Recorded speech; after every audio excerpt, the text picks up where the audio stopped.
भगवान कहते हैं विनाश के दिन जब आते हैं तो बुद्धि भ्रष्ट हो जाती है। शक्ति जिसमें नहीं वो साधु बन जाता है, जिसके पास धन ना हो वो ब्रह्मचारी बन जाता है।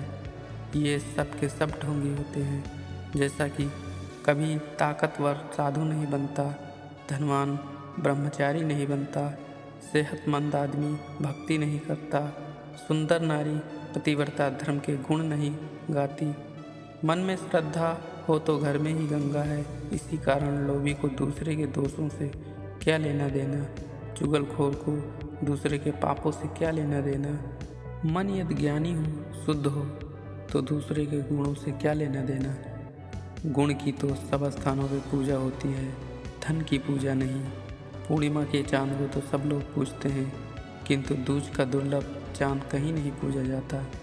गुणवान की प्रशंसा तो सभी लोग करते हैं, किंतु गुणवान यदि अपने मुंह से स्वयं की प्रशंसा करे तो अच्छा नहीं लगता। गुण समझदार आदमी के पास जाकर निखर जाता है। हीरे मोती की कीमत वह क्या जाने, रत्न तो शीश में जड़ जाने के पश्चात ही चमकता है। मणि तभी शोभा देती है जब उसे सोने में जड़ा जाए। प्राणी की चार चीज़ों की भूख कभी नहीं मिटती, धन, जीवन, वासना और भोजन। सबके लिए हर समय मनुष्य सदा भूखा रहता है। भले ही उसे ये चीज़ें जितनी भी मिल जाएं, लेकिन उसकी लालसा नहीं मिटती। अन्न से बढ़कर कोई दान नहीं, द्वादशी से बढ़कर कोई तिथि नहीं, कोई गायत्री मंत्र से बढ़कर नहीं, कोई देवता माँ बाप से बढ़कर नहीं। यह एक अटल सत्य है। राजा, वैश्या, यमराज, आग, चोर, बालक, याचक, झगड़ा करने वाला, यह आठों ऐसे हैं जिनके लिए दूसरों का दुख सुख का कारण बनता है। कांचली में सांप रहते हैं, कीचड़ में कमल के फूल खिलते हैं। केवल अपने ही गुण के कारण कमल का फूल पूजा जाता है।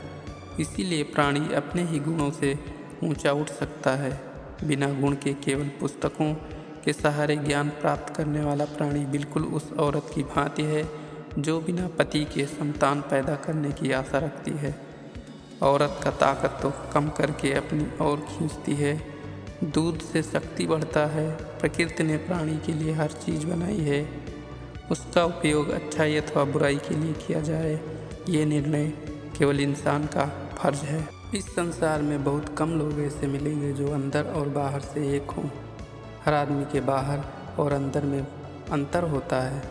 बाहर से भला, अंदर से बुरा आदमी सदा ही चेहरे से ही पहचाना जाता है। जैसे हाथी के दांत खाने के और दिखाने के और होते हैं।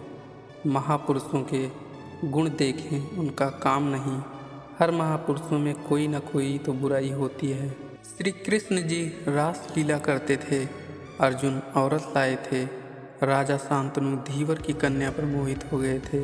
यह बात याद रखो, कोई भी महापुरुष अवगुण के बिना नहीं होता।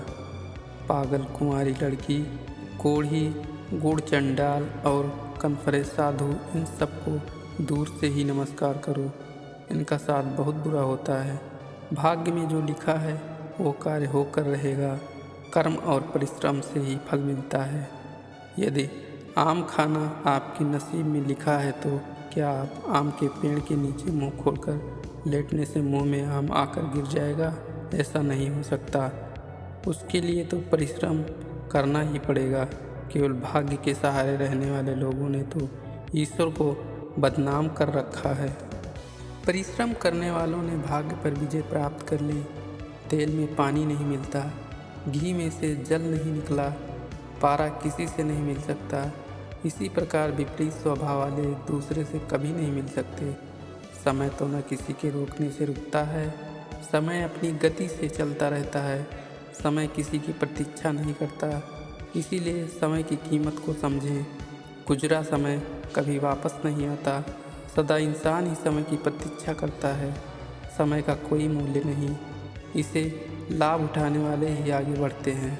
सोना आग में भी डालने से अपनी चमक नहीं छोड़ता। इसी प्रकार से अच्छे खानदानी लोग कहीं भी चले जाएं, वह अपने गुणों को नहीं छोड़ते। गुण और उनकी अच्छाई सदा ही उनके साथ ही रहते हैं। इस धरती पर कौन ऐसा है जिसे धन पाकर गर्व न हुआ हो? ऐसा कौन प्राणी है जिसे नारी ने व्याकुल न किया हो? कौन मौत के पंजे से बच पाया है? कौन ऐसा है जो बुराई के जाल में न फंसा हो?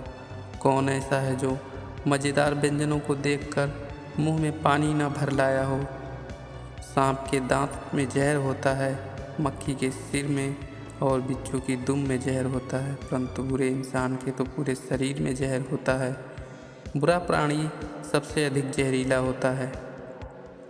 भगवान कृष्ण कहते हैं, भंवरा जब तक कमल दल के बीच रहता है तब तक ही कमल के फूल का आनंद लेता है, किंतु संयोग की बात है कि परदेश में तौदिये का फूल ही उसके लिए बहुत होता है। इसी तरह भूखे रहने से तो थोड़ा सा भोजन करना भी अच्छा होता है, इससे कुछ ना कुछ तो आसरा मिलता है। प्राणी को जैसा भी समय के अनुसार मिले वैसा ही उसे कर लेना चाहिए। चंदन का पेड़ कट जाने से उसकी खुशबू समाप्त नहीं होती। हाथी बूढ़ा होने पर भी चंचल रहता है। ईंख को कोल्हू में निचोड़ने पर भी अपनी मिठास नहीं छोड़ता। ठीक इसी प्रकार से जब तक धरती पे अच्छी तरह हल न चलाया जाए अच्छी फसल नहीं होती है।